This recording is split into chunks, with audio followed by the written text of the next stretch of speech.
अहमदपूर तालुक्यातील किनगाव येथे मराठी पत्रकार संघाच्या 5व्या वर्धापन दिनानिमित्त आयोजित जिल्हास्तरीय शालेय विद्यार्थ्यांच्या नृत्य स्पर्धेचे आयोजन करण्यात आले होते। या कार्यक्रमाच्या उद्घाटनाप्रसंगी बोलताना सहकार मंत्री नामदार बाबासाहेब पाटील यांनी किनगाव येथे पत्रकार भवनाच्या बांधकामास निधी उपलब्ध करून देण्याची ग्वाही दिली आहे आणि समाज घडवण्यात पत्रकारांची भूमिका अत्यंत महत्त्वाची आहे। पत्रकारिता केवळ माहिती पोहोचवण्याचे काम करत नाही, तर ते समाजाच्या नैतिक, सामाजिक आणि राजकीय परिस्थितीवर प्रभाव टाकते।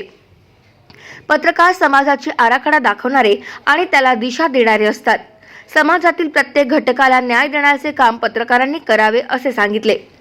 या कार्यक्रमाच्या अध्यक्षस्थानी लातूर जिल्हा रिपाईचे उपाध्यक्ष सुनील वाहुळे, रामजी दहिफळ, अप्पर संचालक औद्योगिक सुरक्षा संचालनालय मुंबई, लातूर जिल्हा मराठी पत्रकार संघाचे अध्यक्ष नरसिंग घोणे, उपसरपंच विठ्ठलराव बोडके, माजी सभापती किशोर मुंडे, माजी जिल्हा परिषद सदस्य त्र्यंबक गुट्टे, द्वारकादास श्यामकुमार, ग्रुपचे सदाशिव जाधव, गट शिक्षणाधिकारी BM ढोकाडे, माजी सरपंच पारनाथ गुट्टे, युवा उद्योजक भागवत गुट्टे, सतीश लड्डा, पोलीस उपनिरीक्षक गजानन तोटेवाड, महेश अर्बन बँकचे संचालक सतीश कल्याणे, सोसायटीचे उपचेअरमॅन देवेंद्र आमले, माजी उपसरपंच निजाम शेख, दिलदार शेख, मराठी पत्रकार संघाचे सचिव जाकीर कुरेशी, सिंगर स्वप्नील गोरटे आदी मान्यवर उपस्थित होते।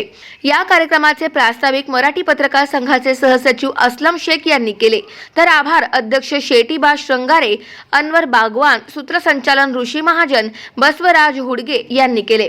कार्यक्रम यशस्वीतेसाठी अफजल मोमीन, प्राध्यापक रत्नाकर नळेगावकर, बालाजी आचार्य, गणेश किनकर, खलील शेख, रुद्रा मुरकुटे यांनी परिश्रम घेतले।